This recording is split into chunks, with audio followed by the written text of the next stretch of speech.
Good morning. Out there, I'm kind of late. Fast.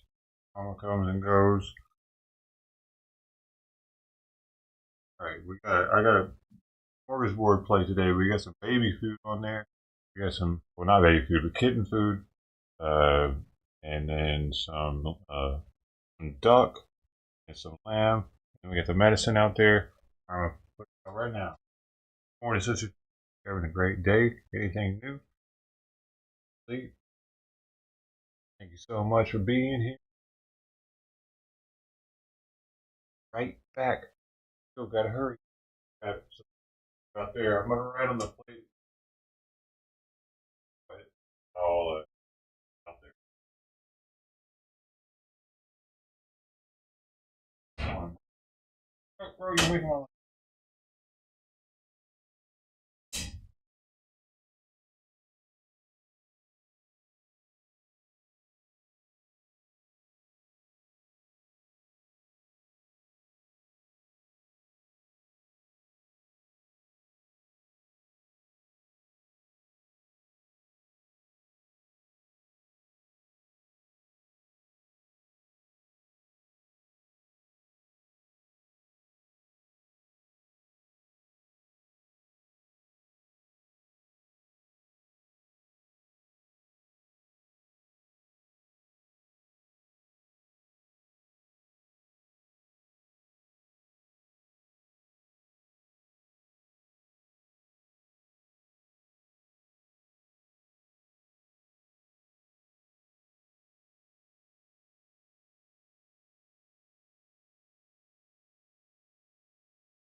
talking to a neighbor to see if they knew who might have been feeding the cats.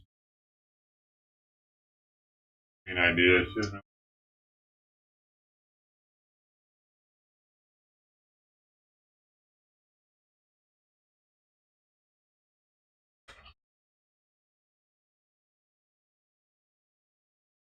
giving her only one now to see.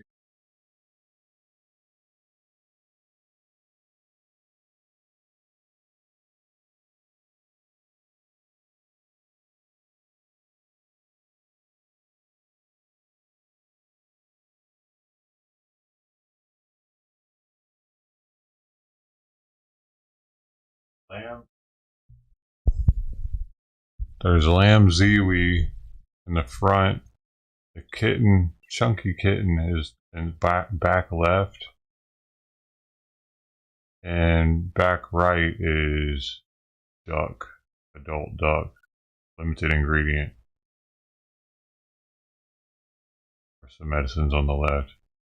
She said maybe the corner neighbor, the neighbor on the very corner. Interesting. I thought they were new. Expect them to be the one.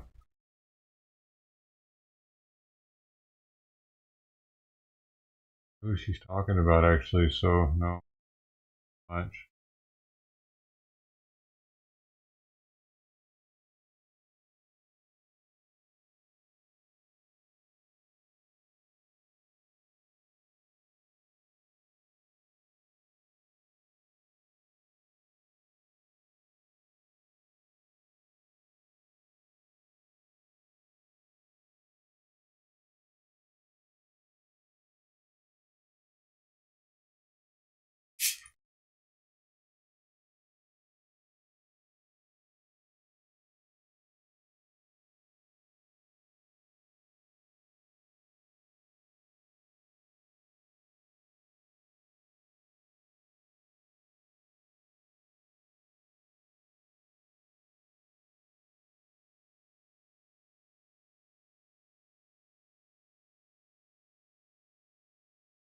Lost another 2 subs last night on the other channel.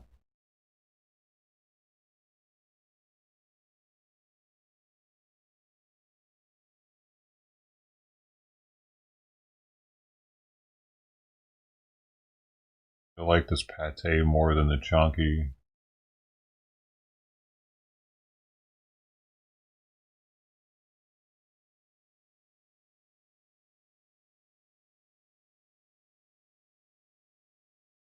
Because I got up this morning and half her food was still on the plate. And I get back up at 11 o'clock, clean her bowl, which is like a scrubbing type deal. I got to scrub it with the sponge. It wakes me up, you know. And I got to weigh out her food, 2 different foods. I get up and half still in the bowl, man. Like, whoa. I was like, okay, we got to switch this. But she might not like one of the other. One of them, eat more of it.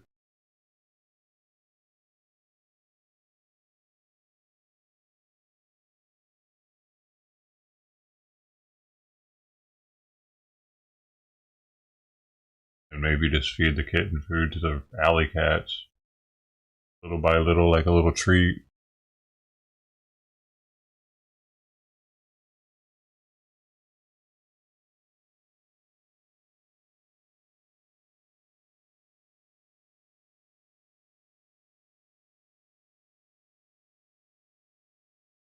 Jumped down, you saw that. She jumped down, wasn't eating. I stir it with my finger. It's all about it.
That off probably. I don't want her to get the medicine.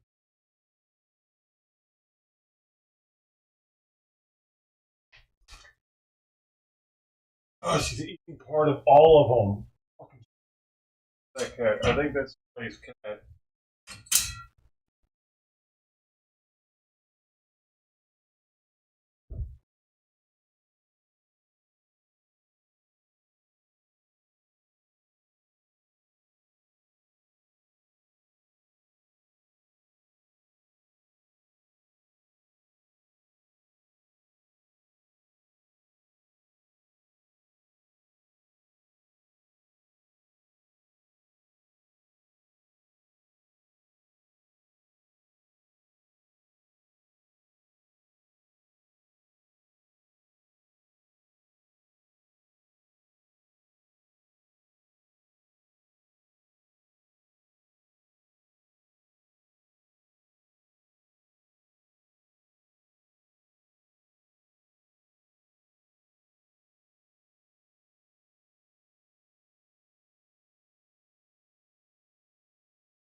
Yeah, I knocked at the window and she didn't run off. I was like, well, maybe she won't run off when I go out there. Yeah, she doesn't seem to have missed very many. I think it's somebody's cat. This is not a collar. Why is it chip?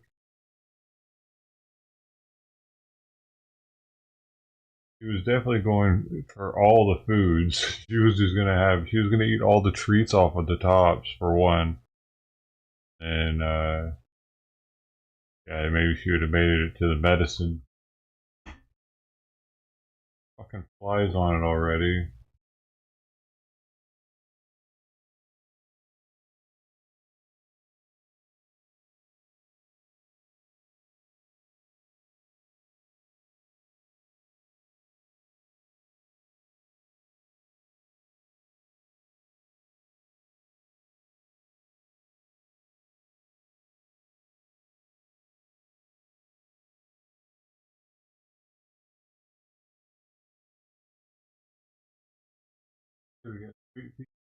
Simon fed, litter box is done. It took me a while right now because I'd forgotten to do Simon's litter box. Trash is taken out. Showered. I need to go do some yard work, man. I have I have some sugar cane out there that I haven't tended to in like 7 years. It's just doing all kinds of crazy shit on the side of my house. It's growing shoots out of the shoot. It's like growing got like 5 shoots growing out of one shoot that was growing vertical or horizontal. So all of a sudden shoots started growing out of it up. It's like propagating new plants out of it. Trippy. But yeah, it's I need to. Yeah, one of them fell over, right? One of them did that.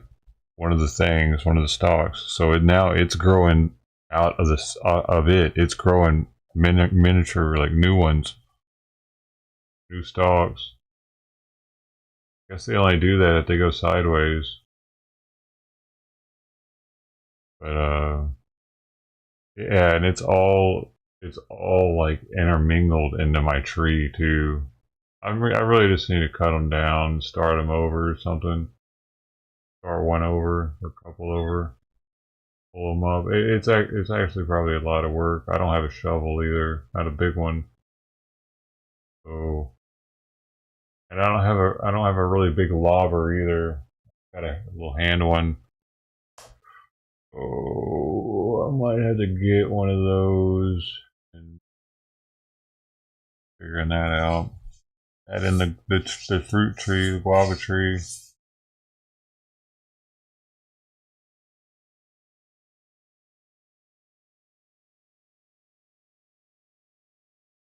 Dude, one of the things that pisses me out the most is her clawing me through the back of the chair. Her session with doing that because I think I should stuff something into it. Oh man, electric trimmer. Stop, dude. This isn't a fucking game, bitch. Fuck. She just knows that it gives her attention every time she does it. So, why?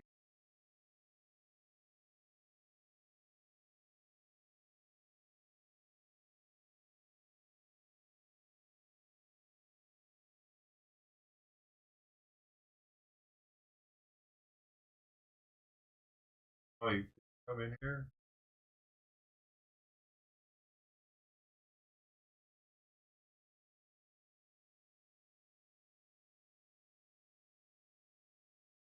Blaming it on me. Hey, mom's going straight for the medicine. Cool, because if that other cat would have been here, she might not have come. I think she's gonna go have seconds of the medicine, hopefully. Hopefully. Maybe not, though. It looks like she wants to leave.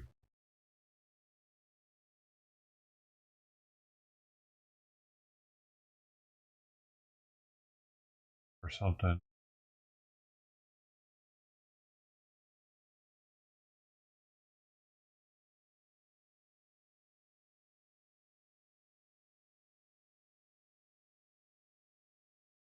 Mm-mm. Something.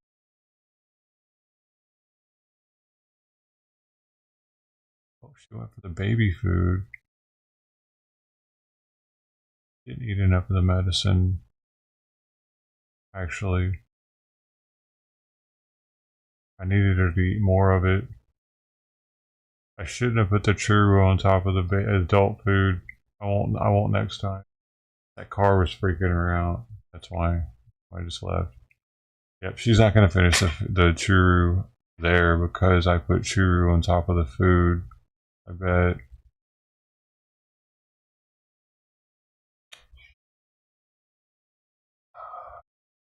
Half of it. It's only about half of it. Maybe. She didn't like it, I think.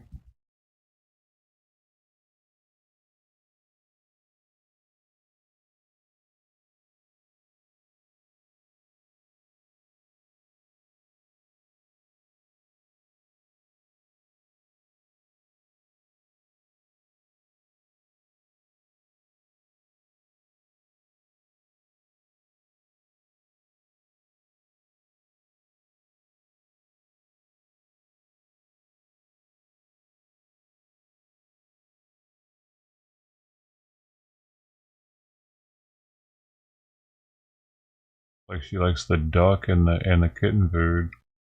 Mostly the duck though.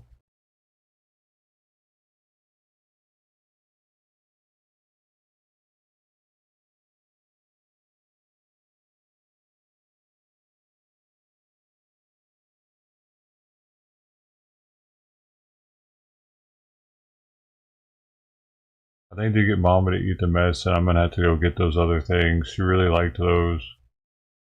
But the chew is just not covering up the bitter taste enough.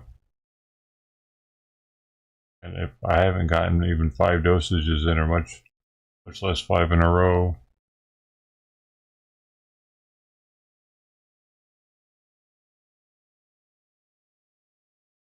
Thing is, I put that other stuff in there. The other cats are gonna go right to it too.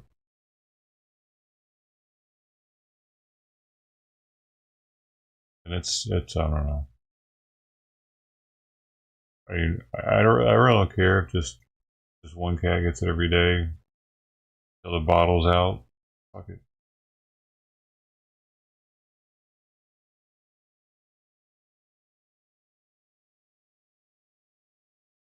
He goes, perfect. She saw the fly flying over. She's like, that's my food.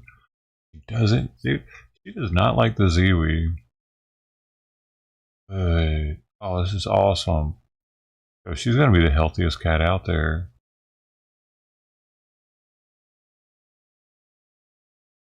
I can't believe it. See, dude, I really take my time when I'm mixing that to make sure that there's not any bitter anywhere on the plate that she might lick on accident. But I try to make sure it's really mixed in extremely well, as close to the bowl, in the middle of the bowl as possible, so it's easier for her to lap up. Looks like, oh, she got enough of that, huh? She got it. She got it up. Oh, now she's going for the Ziwi. She's having a little bit of everything this morning.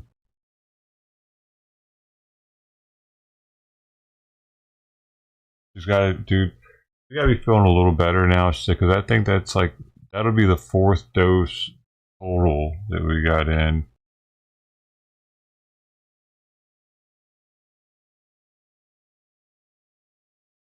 Yeah, it's a miracle. Wow, heck yeah. Okay, yeah. Now I'm happy that I told that other cat to f off. It was perfect timing.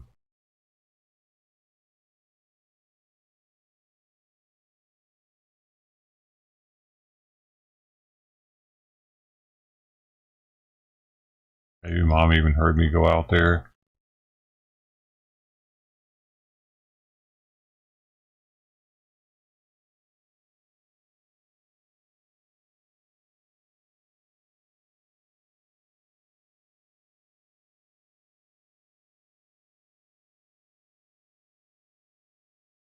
Who knows? What if the other cat went up to Mama? Mama smelled her breath and was like, "Huh, I know where you've been. I'm gonna go check it out." I don't know. So, did she come from the right side or left?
She does not like the lamb as much. Oh, she came from the right, and she left to the right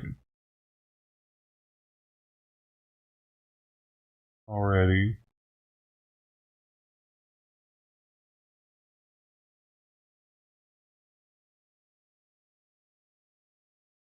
Go to the left.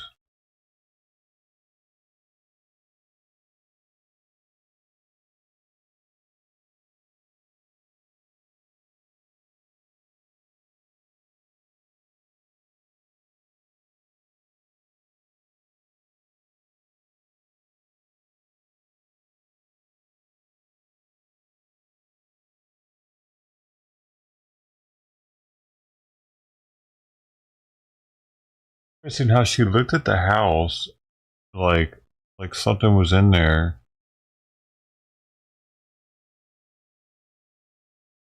She always kind of looks. She looks. You see how skittish she looked when she was walking past the hole? Interesting. I wonder if I should put the food a little further away from the hole now because they don't seem to like it anymore. She's a little waddly. You go right to the medicine though.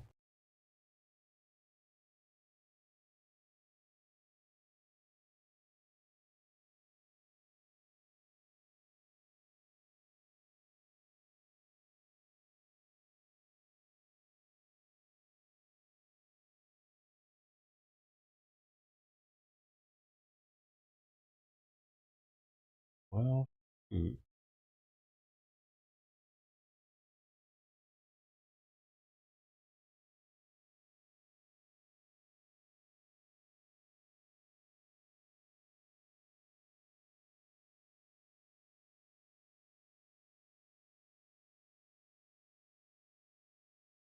Where? I expected her so soon.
Royce's new videos of him unboxing an Inspector Gadget toy from the 90s.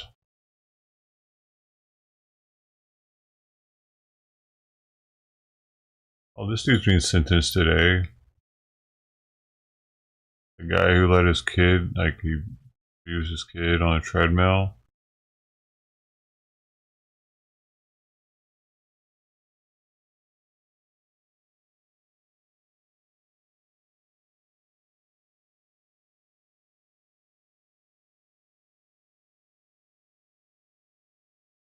Hello, hello. Drove overnight all from you right now. Area here. We have we do early right now. We early to go trip. Um, so I here hopefully about to get a pretty big CP trader, and he's texting. He's texting a fake trader of ours and an underage account that we have. So join up on locals. It's half price right now. Half price. All right, I'm going to be live for 3 more minutes, then we're going to go knock on his door here. Make contact with him. We'll be live, guys. So locals is usually 10. Right now I have it at 5. You know, first cash of the trip. You all know the drill. We always lower it to 5. We're only doing Don't walk locals. in. Mods, link up locals, please. Not gonna do Rumble.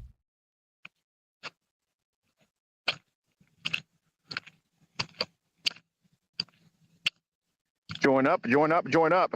Over 100 caches early and uncensored. If you want to see the cache where the pred is, you know, where the pred doesn't exist anymore, that's also on locals. So join up. Now's your chance.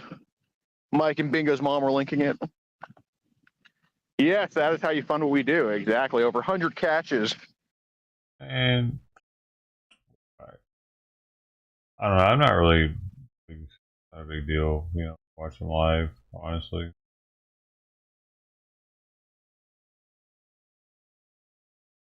Sometimes I appreciate the shit they block out of the VODs, especially since I'm restreaming on YouTube.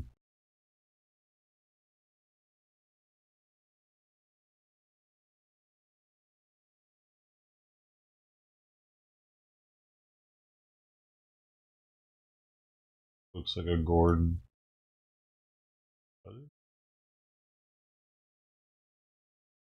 Big dude. War flag raised. An event, Ismail Haniyeh was assassinated in Tehran. Those same people were celebrating on social media to the point where the government of Iran had to put the word out that if you are caught posting anything positive, anything celebratory about the death of Ismail Haniyeh, you and your whole family will disappear. No shit. So wow. My point is that it would not be difficult Iran for the Mossad to recruit Iranians across the country to I like this guy. Perform acts of espionage and spying for Israel.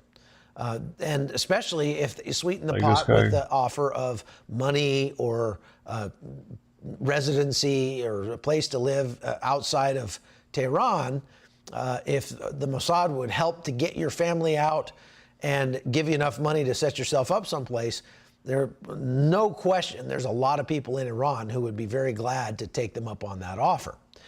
So this has the Iranian government pretty shook.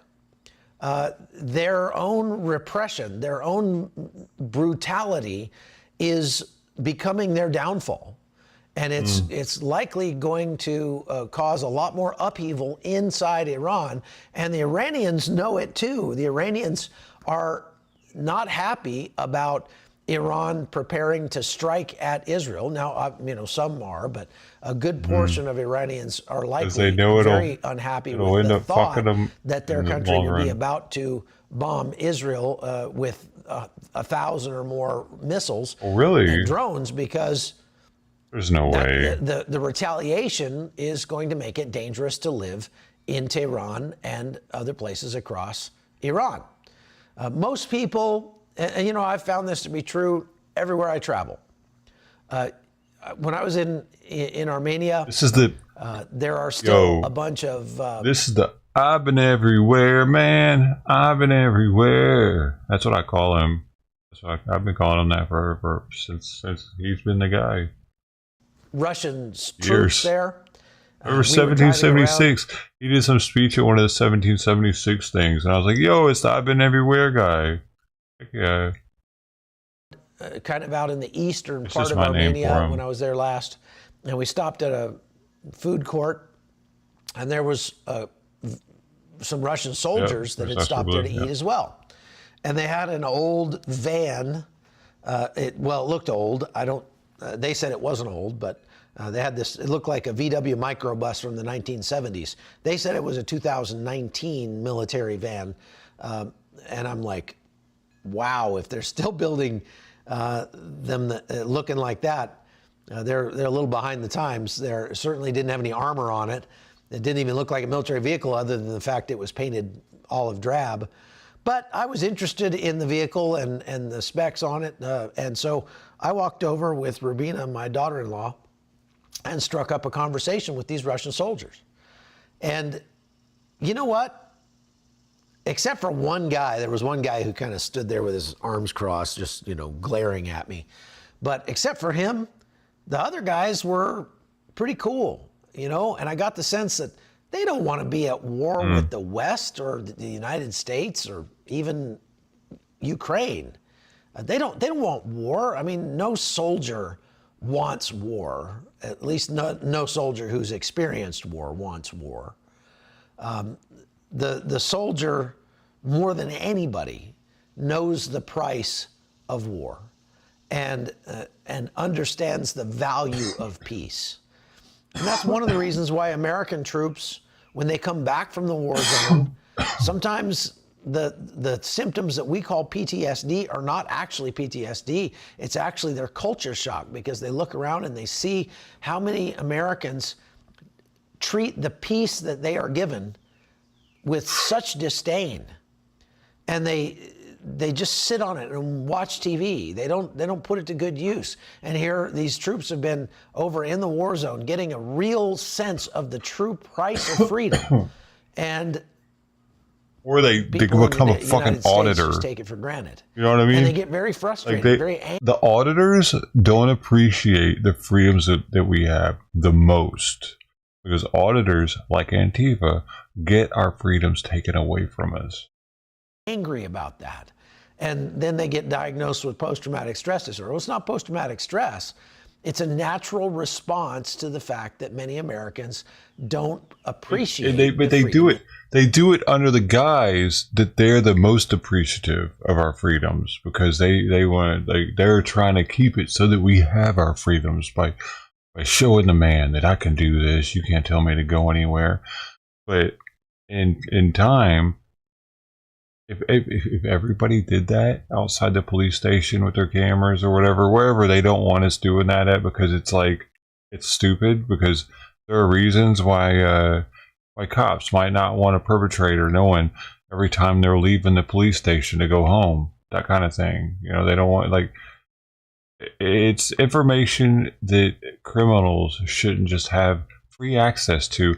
And Second Amendment auditors that go out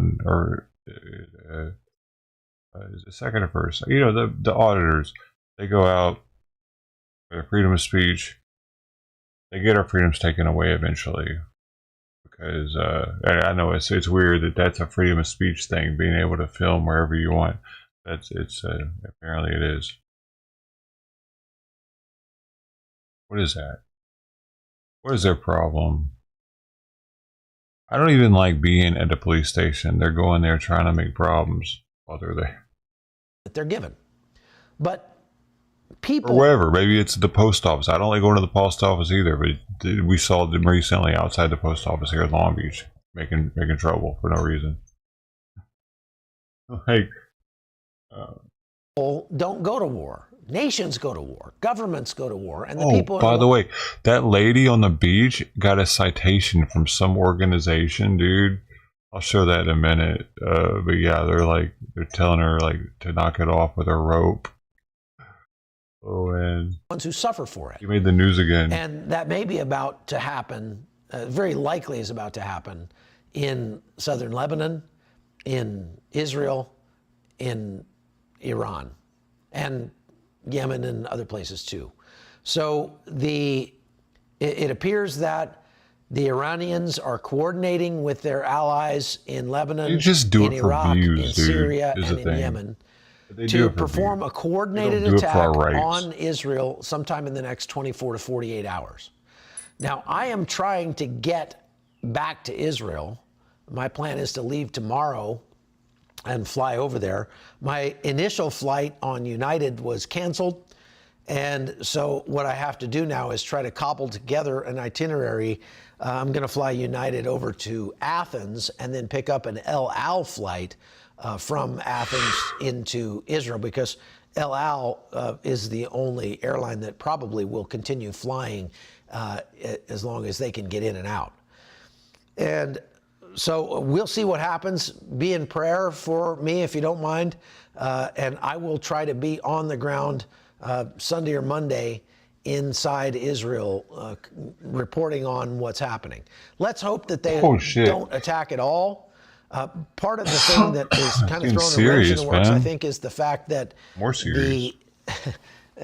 as it turns out, the death of Ismail Haniyeh may have come at the hands of Iranians who were hired by or friendly to Israel, and not from a violation of their national sovereignty, as they tried to say it was, because they thought that a Israeli fighter jet breached their airspace and fired a missile.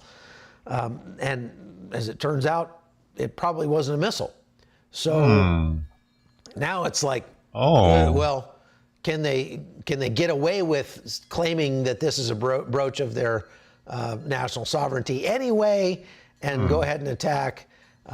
Iran, in many ways, they want to see Israel gone, but they don't want to be the ones to have to go to war with Israel. Now, keep in mind, Israel and Iran will have a very hard time fighting each other directly in any way that isn't just playing ping pong with missiles, because neither of them has an expeditionary army that can move across the intervening states to get at one another.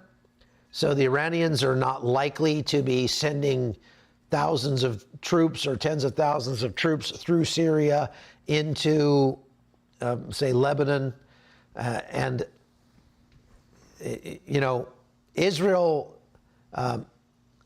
if that were to happen, Israel would be completely more justified than they are already at going to war directly with Iran. I think this is what we're going to see over the next 24 to 48 hours.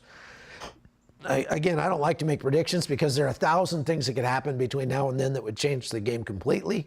But I think that, you know, the conditions are ripe for an all-out direct conflict between Iran and Israel and all of the allies that Iran has around the region. Now, who might come to Israel's defense? Well, the United States certainly might. I say might. They'll say the right things, but and they may likely send aircraft to intercept missiles to help with the defense of Israel, because if they sent 300 last time and like 7 got through, and one injury was resultant of that, the attack in April. If they send 1,500 missiles this time, so that's a 5 times magnitude, but you can't really extrapolate and say, well, if they shoot 5 times as many missiles, 7 got through last time, that way we can calculate that probably 35 missiles might get through this time.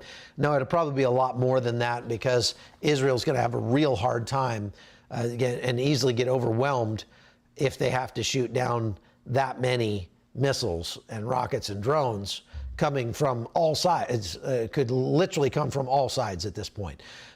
We've seen that the enemy has the ability to fire drones out into the Mediterranean that will then turn and come in from the west. Obviously, Iran is to the east and could fire missiles directly at them. Hezbollah is in the north and could fire missiles from the north. And the Houthis are in the south and could fire drones and rockets and missiles from there as well. So it's going to be a showdown. And so the question is, how many rockets, missiles, and drones can Israel effectively avoid, shoot down? And they don't put out that number. We don't exactly know that number, but it's not likely to be 1,500 at once. And so a coordinated attack like this could easily result in many more deaths, much more destruction inside Israel itself. That doesn't mean Israel is likely to lose this fight. They're not. I don't think it's likely that Israel will lose a war against all of these. Go back to the 6-Day War, and there were a lot of miracles that took place there. We'll talk about that in a second. But at the same time, Israel could very surely experience destruction and death on a scale that they have not yet experienced in this conflict. And so maybe it's time for this to happen. The Bible says that there's a time for peace, there's a time for war, and this may be the time for war, for all-out war between Israel and its enemies. Is that Old Testament, though? So the question is, to love one another. Pray about that? Motherfucker, I don't get why people from the quote the Old Testament sometimes ever. Where we go here? Oh, wrong one. Okay. Just a second. So the book of Judges, chapter 6 through 8, tells the story of Gideon. And God told Gideon to take. Escalate. So he started with like 22,000 men. God told Gideon to tell anybody who was afraid to go home. I'm sorry, 22,000 men left when he said that. Okay? And at the end, he ends up with only 300 men after he takes the remaining 10,000 men. So he had 33 or 32,000 to begin with. After he takes the remaining 10,000 men down to the river, and God told him to observe how they drank. And based on how... Right here, it's Old Testament, and here is the exact... if you want to hear the King James, New King James version, a time to love and a time to hate, a time of war and a time of peace. And it's let me see if I can get this to Ecclesiastes. Ecclesiastes, that's right. Woo. Wow. Ecclesiastes 3, chapter 3, verse 8. And so that's an Old Testament thing. And Jesus, there's not a time to hate anymore if you're a Christian. That's not part of the equation anymore. A time to hate. That's why I don't understand Christians, dude. It seems like they're hypocrites. They're fucking liars, dude. That's the one thing I don't like about it. That they act like they're so... Like, Christians aren't Christians. A Christian doesn't believe there's a time to hate. Doesn't believe there's a time for war.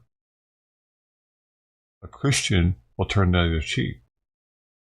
A Christian won't shoot a home intruder.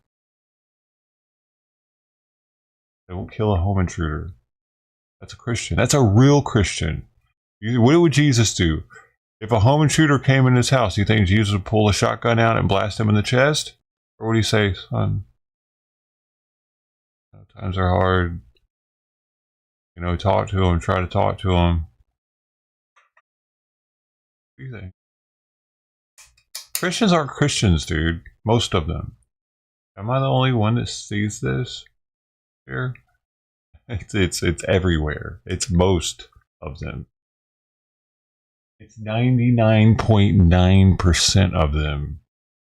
Catholics, Christians, anybody that's on that spectrum. Jews. I mean, look at Jews. Look at Jews. Look at how angry they are out there wanting war. And I'm not saying the Muslims are any better. But I feel like there was a time when Jews were passive. I mean, look at their history. It had to have been so. They were slaves to the Egyptians. They were slaves to the Germans, pretty much. Let's be real. It wasn't slavery, but it was worse.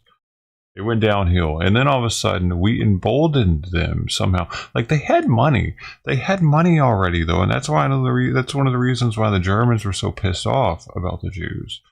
Because, right, they had... Okay, correct me if I'm wrong, but they had a really strong influence on the elections. Some shit like that, because they had so much money. And that was pissing off the other people, the Germans. They weren't Jews. Why did they have so much money, though? They were into collecting taxes or some shit? I mean, that would make sense, though, because, there was a lot of tax collected in the Jew world, and Jesus wasn't cool with it. Those are Jews doing that. Or were they doing it for the Romans?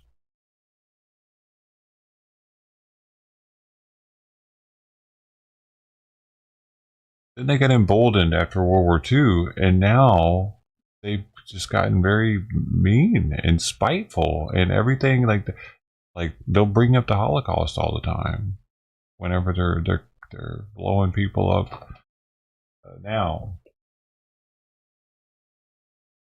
The worst since the Holocaust. They kept saying that after October 7th as they're dropping the bombs. It's just kind of interesting to me that they're like, oh man, I thought it's just not a good look for religion, any religion.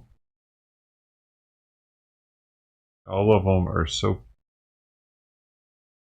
willing to take others' lives when their book specifically says not to do that. It's one of the major rules for all of it. I believe that the 12 commandments are also, because Moses, he led the people, he led the Jews out of Egypt. So they definitely were Jewish people down there when he brought down the tablets. So they're in the Torah. Thou shalt not kill. It doesn't say that thou shalt not kill unless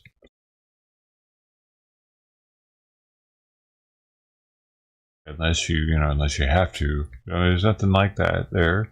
But they all renege on that one.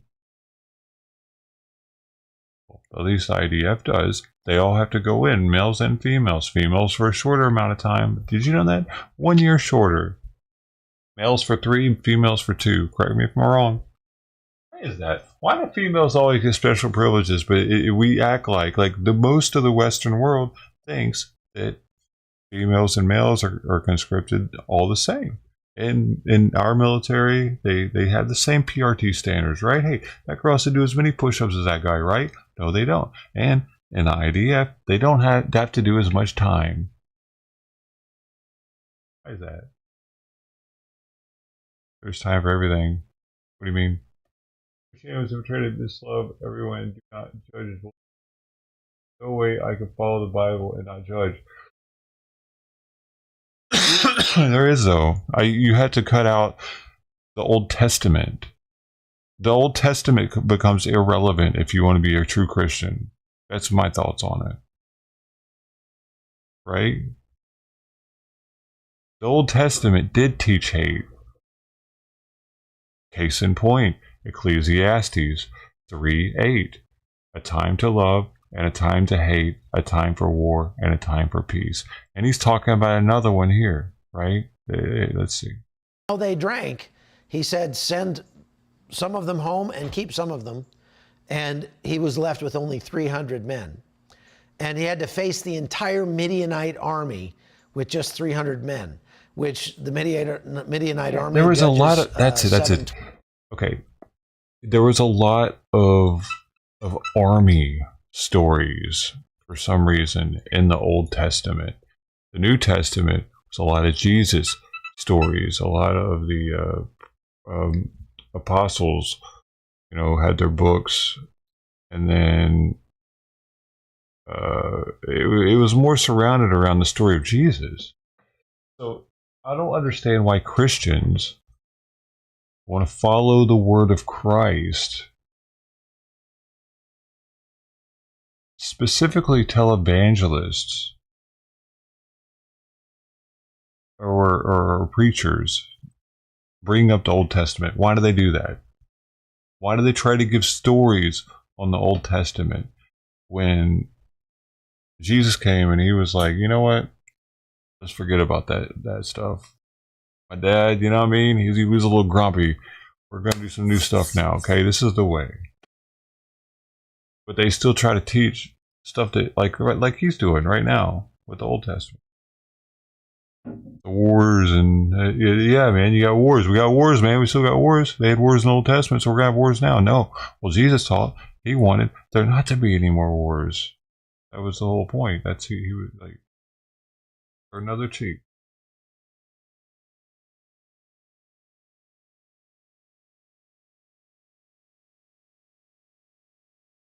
Please, 2P, stop trying to bug me.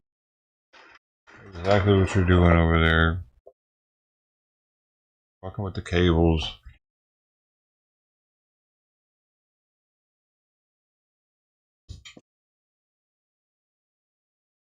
You get stuff like knocking into the loudest stuff in the room.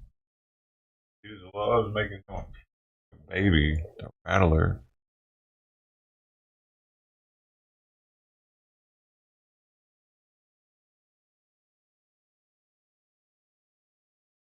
What do you mean? Most Christians want to pray and forgive. You're saying that it's like all they do is just pray and forgive, and then that's them being a Christian.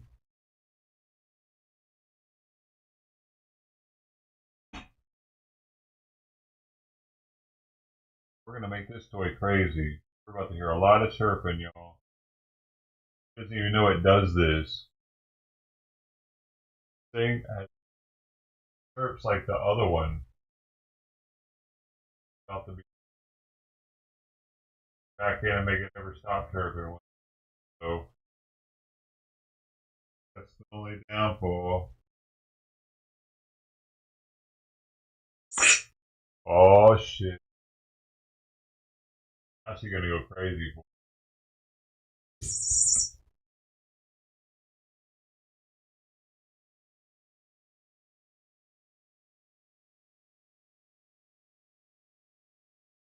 well, now she doesn't know what to think.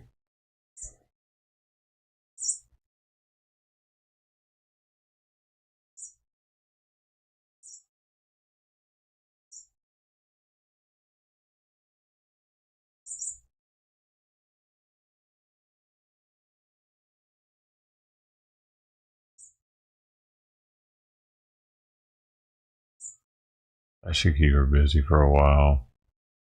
Chirping a lot.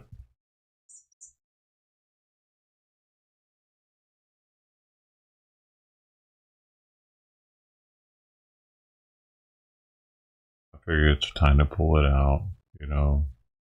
Don't want to wait too long. I waited for Simon's for a really long time before I pulled it.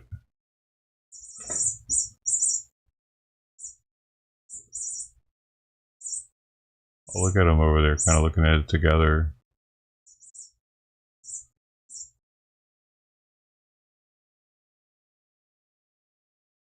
I want to let Simon in.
I was just chilling.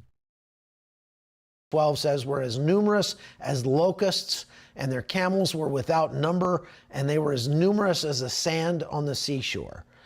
So it was a gigantic army, and Gideon, with only 300 men, defeated that army. And the way he defeated them was that he didn't even really have to fight. Gideon and his men surrounded the Midianite camp at night, divided up into 3 companies. They blew their trumpets and broke their jars that they had used to cover their lanterns, and then shouted, "A sword for the Lord and for Gideon." And that noise and the light all around them caused confusion in the Midianite camp and caused the Midianites to fight each other and kill each other off. And then they ran. Right. They fled. That sounds believable. They were completely routed because God sowed confusion in the Midianite camp. So I think that's what we pray for now, is that, as I've always said, we should pray that God will thwart the plans of evil men, that God will cause confusion and dissension among the ranks of the enemy, and that he will be the sword of the Lord for Israel, protecting Israel from its enemies. You know, Israel is not a secular country. There are many secular people in Israel, but it's not a secular country. It is the only Jewish nation on earth. There are 50 Muslim nations, Muslim majority nations on earth, 50 of them. So there's a lot of places where Muslims can go. There's no place that Jews can go and call their own except Israel. And it just happens to be their homeland from more than 3,000 years. And so God is not going to abandon his people. We don't need to be afraid that Israel will be wiped off the face of the earth, no matter what idiots like Colonel McGregor and other people say. Israel will not be wiped out. The Bible makes it very clear. And we don't have to be afraid. I'm not afraid, even though I'm on my way to the war zone. I'm not afraid to go to Israel because, and I'm not saying that I'm not afraid because I know that I'll be safe. I don't know that I'll be safe. God doesn't promise me that. God never promised that I will be safe. He never promised that I'm not going to die doing this job or get injured doing this job. He just promised that he would be with me in what I am called to do. And folks, this is what I'm called to do in this life. I am called to bring the news about people who are hurting to the masses so that the masses can do something about it. Because I can't fix all the problems in the world, but I can tell you about those problems, and you and millions like you can actually make a difference and can help by praying mostly. Praying is the most you can do, not the least you can do. And by donating, by helping, and things like that. So on that note, if you would like to help keep me in the field, you can go to chuckholton.com and you can subscribe to support my work over there and get access to a lot of things I'm not allowed to show you on YouTube because they would demonetize me if I did. And some articles and things, you know, people over there like to share that are members. And what I'm doing right now is I'm trying to raise money to get my friend Oscar Blue Ramirez, intrepid Mexican journalist, to Israel to help report in Spanish on what's going on to the 500 million or so people in Latin America who deserve to have that kind of on-the-ground reporting as well. So if you'd like to help support Oscar, that's what I'm trying to raise money for at the moment. If you're donating money, it's not going to me. It's going to go to Oscar to try to get him over to Israel and be there with me so he can report to a whole segment of people that also desperately need. Oscar's probably getting paid by his company to be there. The information. He's definitely going to be there. Yeah, okay, I'm looking at these donations here. Harper Ann, thank you very much. Lily 756, you're very kind. He works for some really big companies. You've always been so generous, MM, and I really appreciate you. I think, MM, you ought to come with me to Israel sometime. You've probably donated enough to come yourself, so maybe you ought to just fly to Israel with me. We are still planning to take a tour to Israel and Jordan in October. If you're not already signed up for that, don't bother because it's full. And holy sheep. Obviously, we're keeping a close eye on what's going on in Israel. And if things are too dicey, then we'll have to postpone or cancel the trip. So if you are on the trip, just be prepared. But the reason that we wanted to go back in October is to stand with Israel on October 7th, the 1-year anniversary of these attacks. Thank you, Jen Zamaro. Thank you, Maria Ruth. Thank you, Lily. Very kind of you. Right. Thank you, Rich DeMusic. I really appreciate Seth B. You guys are great. if you want to donate and want us to get more of your donation and YouTube to get less of the donations, not judging somebody for their mental illness, which is different than linktr.ee telling them they /Holton. don't have Maybe a mental Nathan can illness. put that up in the chat box here, or One Tired Mama. See, Jesus believed that there were illnesses. Or you can go, as One Tired Mama just did, and you can show compassion for someone with that illness, but you don't pretend buy me a coffee they're not account. sick.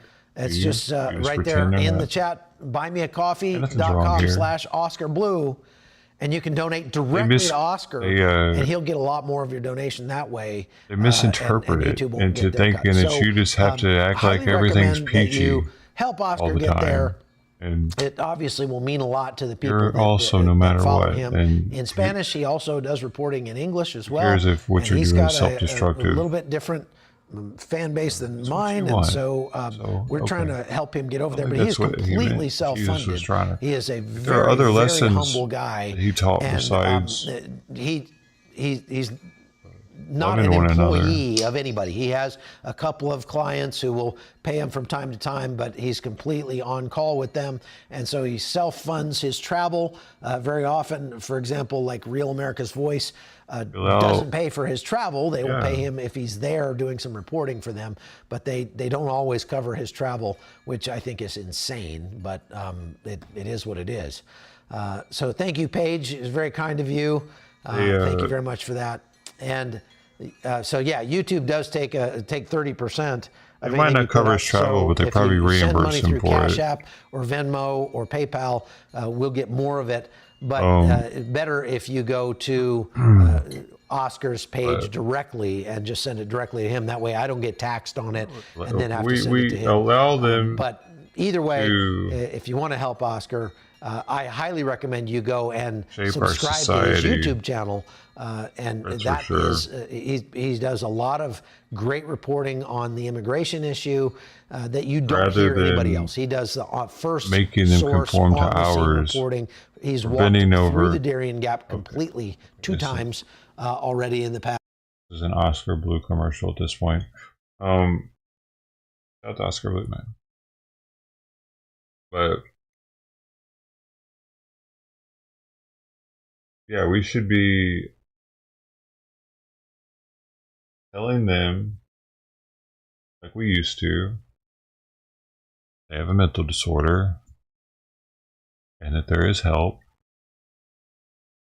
We could, maybe they're low testosterone, maybe they have low T. You know what I mean? Maybe that's one of the. How often do you think it is that it's just a dude that's got low testosterone levels, and so it doesn't get treated because they're just like, yeah, I like feeling like a female a little bit. Like they don't say anything to their, like, kids aren't tested for that type of shit, are they? Like when you're going through adolescence, I don't remember if I had to go to the doctor to have my testosterone levels tested or not. I can't remember doing that as a teenager to make sure. They don't do that. So the kid, if he's got low T, he would just be kind of feminine, beta as shit, feeling like a girl, and people would be like, "Hey, it's okay. Have you thought about maybe you're transgender?" It's like, I do kind of feel feminine. But it's an imbalance going on somewhere. And it needs to be adjusted with medication probably, so that they don't feel like that. But since our society is going along with it the way they do, people are more willing to just be a tranny than talk to the doctor about it. Like, am I low on my hormones or something? Why do I feel like I'm a woman a little bit? It's not a gay thing. They don't feel gay. Really? They just... I think that would... I think that's a different disorder. It's definitely a different disorder because gay people aren't trannies. All trannies... Are all trannies gay though? I mean, all stressors aren't gay, are they? Or the not all of them.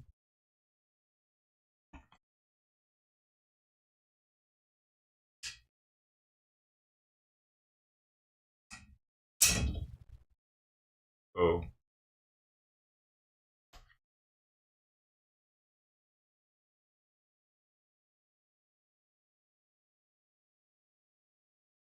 You will never know what it feels like.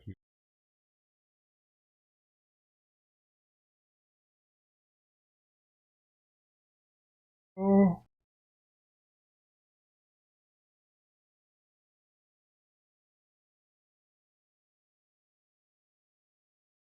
I don't know, why was it taken out of the DSM manual to begin with? That's what I need to find out.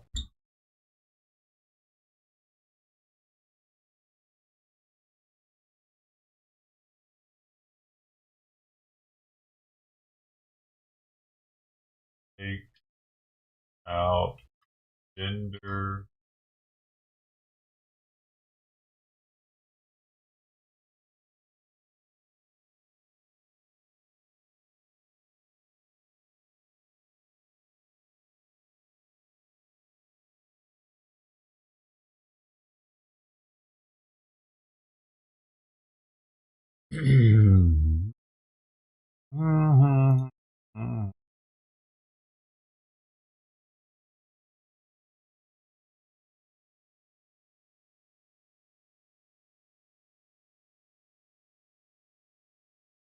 It happened in 1973.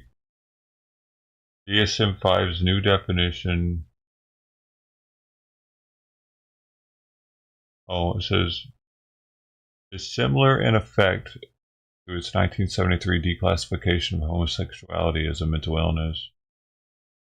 So up until 1973, it was considered a mental illness. Homosexuality in general, just not even want to cut your penis off.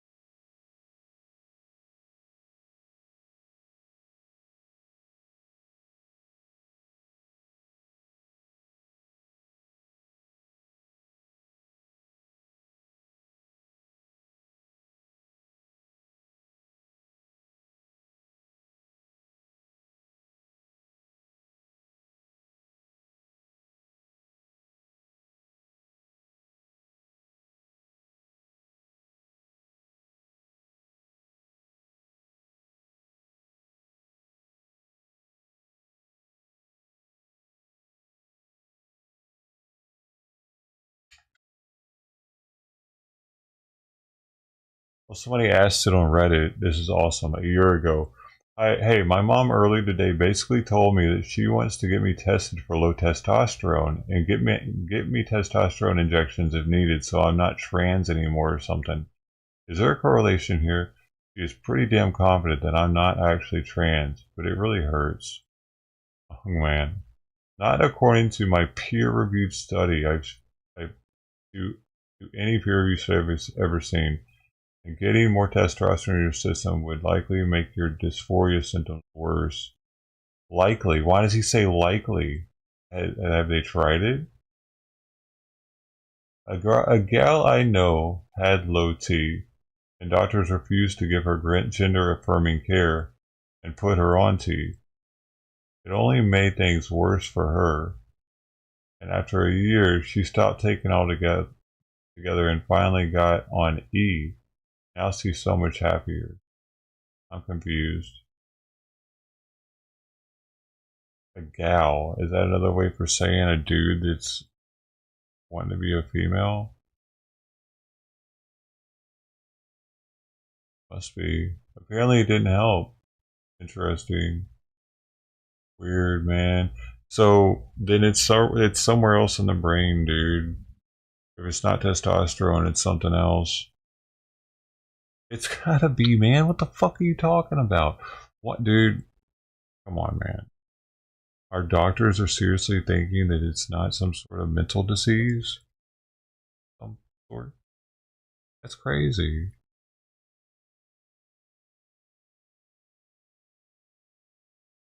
Our scientists are no, I don't feel like they're doing science anymore over here with the tranny shit.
Okay, this person kind of breaks it down.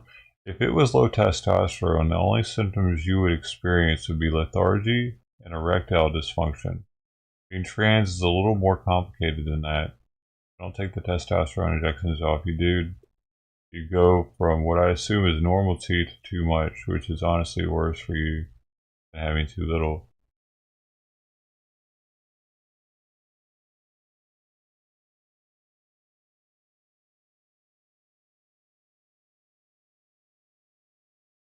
Being trans means you feel like you don't align with your birth gender. Low hormone levels in any gender isn't being trans.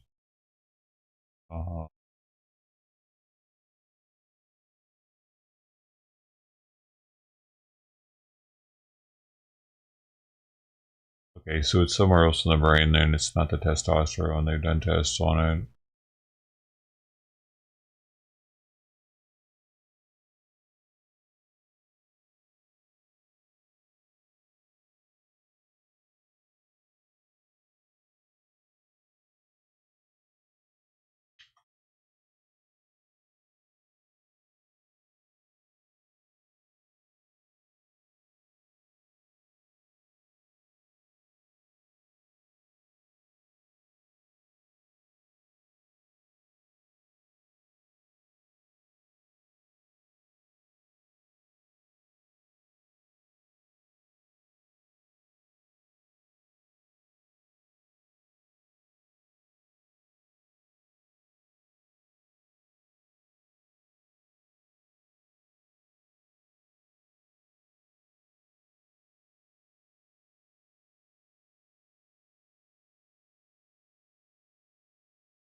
And how do they not know what makes you trans yet?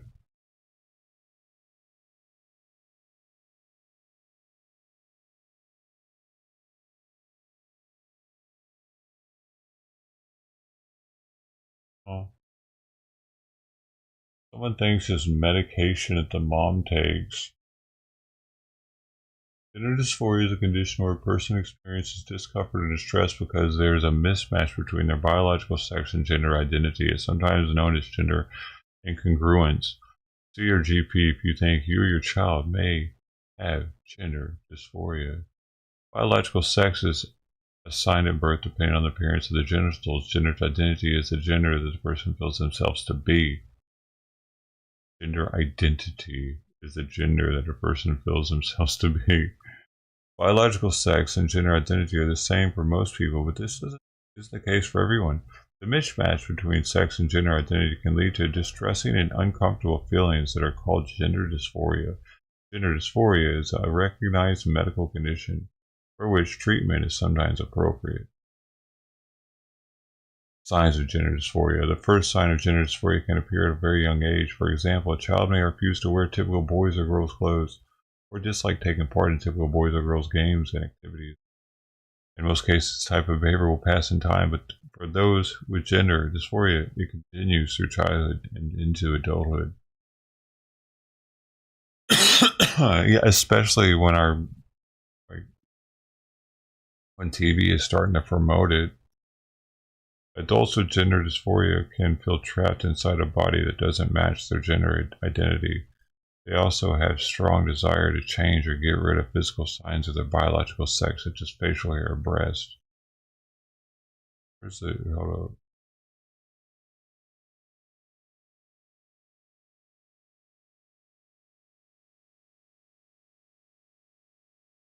Treatment.